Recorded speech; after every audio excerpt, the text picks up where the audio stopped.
Lo mholi welibandla le-Divine Healing Ministries umbhishop Dr. Neshongwe uthi kubalekile ukuthi bazalwane basukumele eTulu nabo-ke bahambe bayojova bagomele wona-ke umkhuhlane we-COVID-19 kude-ke batakwadi ukuthi-ke bakhonde yona-ke inkosi yasemazulwini bakhululekile.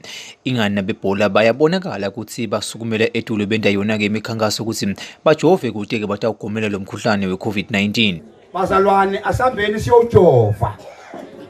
Lokujova kukusita ukuthi uma sawungena kulomkhuhlane uvama ukuthi ungabi weak wendeka ukuthi ungalala esibhedlela wendeka ukuthi ungafi manje ke uma ke sitawujova lama masa sitawasebenzisa manibuka nje lamanye amave leBongland mabathi estadium mama sibawalahla kathele yini na bajovile ngakho ke bazali sawuhlala bebhola bajova nyana bebhola ndavathi biyelani nole sahamba sambe sikhele emakhaya futhi ngiyanicela ngishumela ivamela ukuphenduka sengena kule mjovo sengihamba. Inkosatane Gelane ikhuthathe umbhishop Dr. Neshongwe ukuthi achubeke ende wona-ke umsebenzi lathunywe wona nguSimakathe ngoba nesikhosi sasheshiselweni siyawadinga-ke emandla nemimangaliso aSimakathe.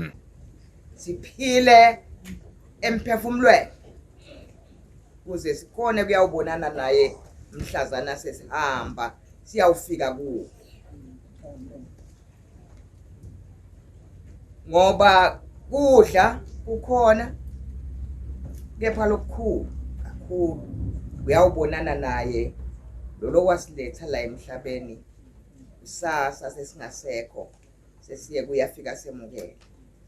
Sibonga kakhulu Shongwe, sisibongela kakhulu lesive sala usetha uhamba ke Shongwe sokuthi hlolele ngoba so uqale lishiselo nje vele selwayile. Amen. Vele selwayile saluchubeka Shongwe. uNkulunkulu sokukhombisile ukuthi lishiselo khona lapho lishota khona. Lishiselo liyashota. Leli bandla le-Divine Healing Ministries libeseke silipha abantu labadzala kudla nanto-ke ingubo kuthi nabo-ke bahambe-ke bafuthumale lapho-ke bahlala khona baphindze bakwadi ukuthi kube khona-ke labagojotisako nasematiko. Etindzabeni temsakato iyeMswati Channel, nginGary Carlos ngahlathi.